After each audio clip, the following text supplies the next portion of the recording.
குறைஞ்சு போச்சு, நாடு நகரம் எல்லாம் நச்சுவாய் நிறைஞ்சு போச்சு. இன்னைக்கு நம்ம நாட்டு நிலைமை இப்படித்தான் ஆகி போச்சு. ஐயா, அரசாங்கம் வீட்டுக்கு ஒரு மரம் வளர்க்கணும்னு சொல்றாங்க. ஆனா நான்கு வழிச்சாலைகள் அமைக்கிறேன்னு ரோட்டு ஓரத்தில் உள்ள எல்லா மரத்தையும் காலி பண்ணிட்டாங்க.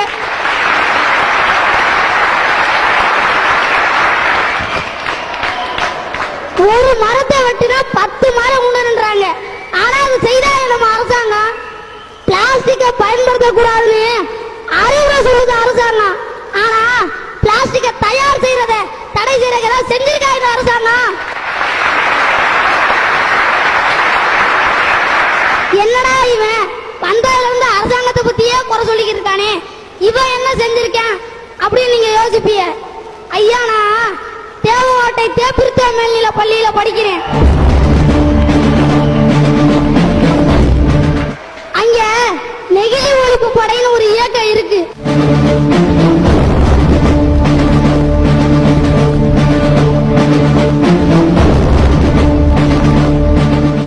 அந்த இயக்கத்துல நானும் ஒரு உறுப்பினர்.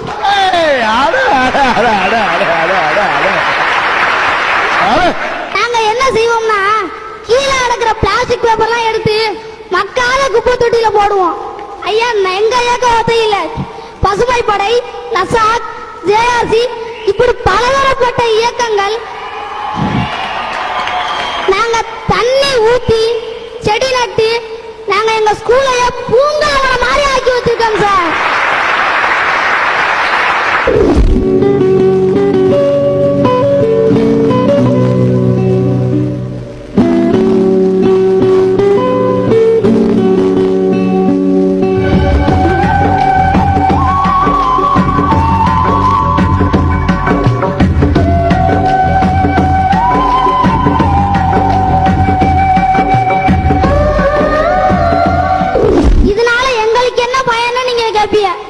நாங்க எங்கேயாவது வீதியிலயோ இல்ல ரோட்லயோ போகும்போது கீழே பிளாஸ்டிக் பேப்பர் கிடைச்சுனா அதை தூக்கி குப்பை தொட்டியில போடுன்ற ஒரு உணர்வு எனக்கு வரும் இல்லையா? வருது. 2 வருஷத்துக்கு முன்னாடி எங்க ஊர்ல அவ்வளவு வயக்காடு இருக்கும், பார்க்க கண்கொள்ளா காட்சியா இருக்கும். இப்பெல்லாம் பாத்தீங்கன்னா ஒரு வயக்காட்டை கூட காணோம், எல்லாத்தையும் பிளாட் போட்டு வித்துக்கிட்டு இருக்காங்க. சோறு போட்ட நிலத்தை இப்ப கூறு போட்டு வித்துக்கிட்டு இருக்காங்க. கேட்டா அதுக்கு பேரு ரியல் எஸ்டேட்டா.